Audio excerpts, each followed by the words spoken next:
So we started our Kyoto exploration early in the morning at Fushimi Inari Shrine.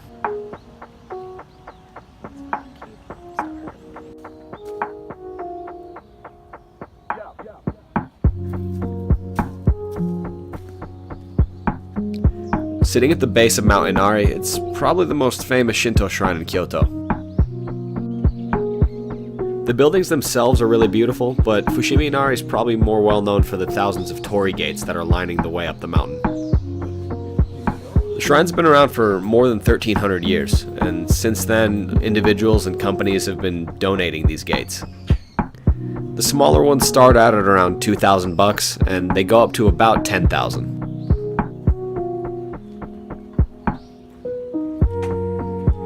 The gates range in size from small enough to fit in a backpack to big enough to walk through. They say that there's around 10,000 of them, but they don't have the exact numbers. I would assume that after 1,300 years they're a bit hard to keep track of.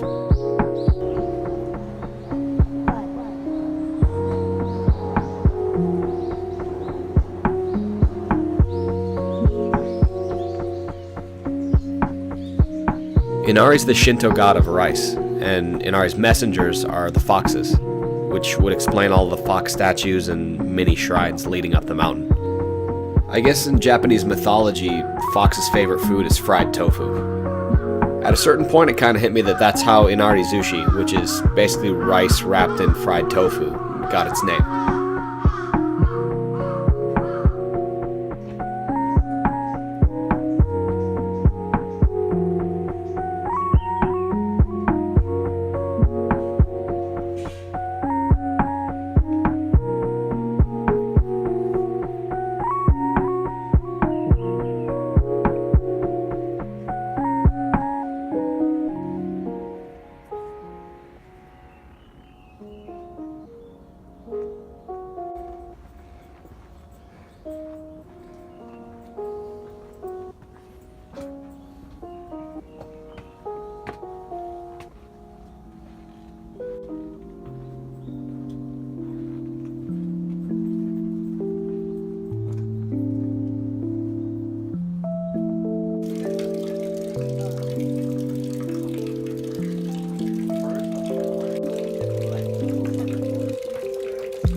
So overall, Fushimi Inari was amazing. But if you're going to go, I would recommend going around 5 or 6 in the morning, because as early as 8 or 9, it starts to get packed, and I feel like it could really take away from the experience.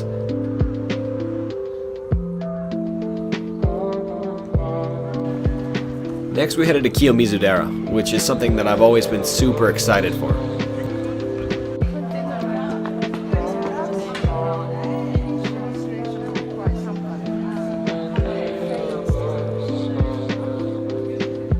At first I was sort of put off by the huge amount of people that were there, but it's been on my bucket list for a while, so I was willing to ignore it.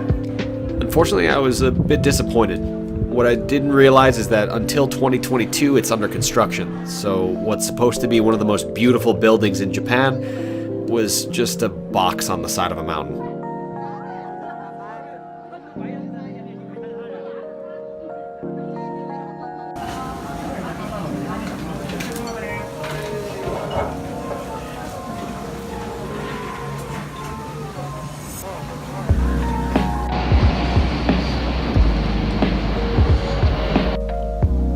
Next we stopped by Arashima Bamboo Grove. It's been described as beautiful, serene, even otherworldly. But, again, the fact that there was just a ridiculous amount of people there kind of took away from the experience a little bit. If you're gonna visit, I 100% would recommend early morning.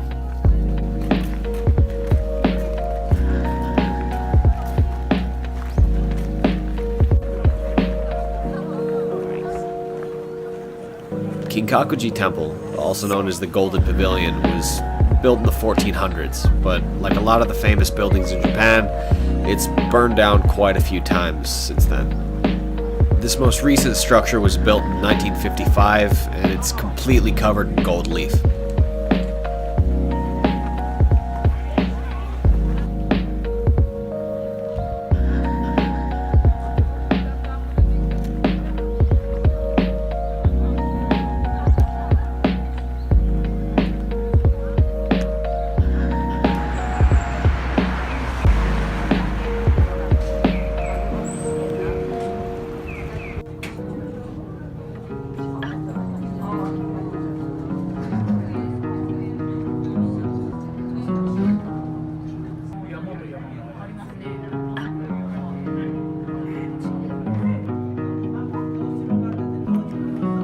Overall, I did have a good time in Kyoto. However, if I were to give one piece of advice, I'd say do your best to time your trip so that you're not going during the busiest time of year. It's become such a popular destination in Japan over the last few years that a lot of the really popular places, it can just have an unmanageable amount of people. I know that I'll definitely be back at some point to see the things that I missed. I'm thinking maybe dead of winter or the start of the school year, or something like that.